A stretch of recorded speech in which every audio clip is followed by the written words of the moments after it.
Hello, welcome back to Blender Sushi Live Noding. In this episode, we're gonna try to mix our knowledge of pixel to voxel and mixing it with a cross-stitching setup that we did the other day. So the idea is you provide Blender with some kind of pixel art like this one that I made, um, and then it will convert it for you into this kind of a cross-stitching pattern. And it's gonna do it in the Go. So the whole procedure, um, the node's gonna generate a grid of cross stitch and then matching the size of image source, and then it's gonna source the pixel art for the color and alpha, and then assign the color, and then hide the object that's in alpha, and then it's gonna work just like that. So if I'm trying to add like a bunch of pixel there, here and there, if I update this guy, it's gonna update the cross stitching, and then you see it generates the pattern for you. Currently the background, I don't have the background yet, but you can make it yourself. I'm just using this grid as an example. And oh, even if I'm deleting it, it's gonna come back because of this guy right here. So I'm gonna delete that for now. So that's the pixel art, and I will do a quick breakdown of the whole setup. So basically, this is the pixel art. I can start from scratch, but wonder if I should do that. Maybe I can do that later. Anyway, prepare some kind of pixel art, and you can have it with alpha channel. And with this guy right here, we're gonna colorize the cross stitch pattern. So the image goes in there, and then splitting the RGB, and this is the color that's kind of take care of the alpha. Whenever it sees any alpha transparency, it's gonna hide it. And you can see there are 16 by 16 or 256 objects originally. Some of them are now hidden. We get the color from the pixel, and this is the objects. But what is all the objects? We kind of moving backward here.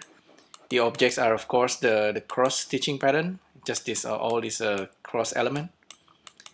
And the cross elements, of course, it's based on the previous live noding. I simplify it a little bit, but basically it draws a line, and then we kind of duplicate the lines. It draws like a plus sign, and then we kind of rotate it 45 degree. That's basically what's happening here. And it goes all the way, and then we get to this point, and we are using a plane as a grid. So I made it here, so it's like 17 by 17. But the actual cross is actually 16 by 16. But if you looking at the grid, we are using the center of the plane for our duplications. So as a result, with adaptive polygons, we're gonna get this cross stitching pattern. Yeah, it's a pretty impressive, actually pretty amazing that you can do this in one go using nodes. Um, so if I try to make some kind of pixel art really quick, so 16 by 16, you can go higher. Just don't go too high. It will work, but just a bit slow. So 16 by 16, and turn on alpha. It's gonna be oh, we can actually use color grid if you like. And okay, oh, it doesn't show anything, but let's gonna erase the alpha very quick. So I'm erasing it. Back to mix, and then now back to this guy right here, and we can draw some kind of abstract pattern just for example. And once we've done that, we should save it, save image outside. So this is gonna be I'll just call it abstract, save image, and it's called untitled. So I just source the image untitled, and now we can see the image. Sometimes the image actually a little bit rotated and then mirror, so keep that in mind.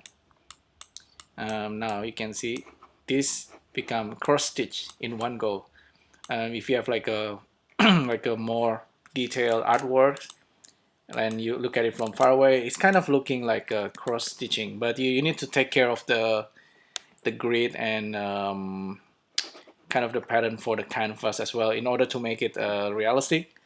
And really, if you want to get into the detail, this cross-stitching pattern should be kind of banded as well. And they shouldn't overlap, but if you look at it from far away, it's kind of okay. This guy, if we go inside really and add, add subdivide, and you can always kind of move it like that. Just an idea, just a little bit. It's kind of giving like extra detail. Yeah, so that's pretty much it for this pixel to cross stitch pattern setup in using Sverchok add-on in Blender. Hopefully you find this useful. Let me know what you think, what you can make with it, and thanks again for tuning in. I'll see you next time. Bye.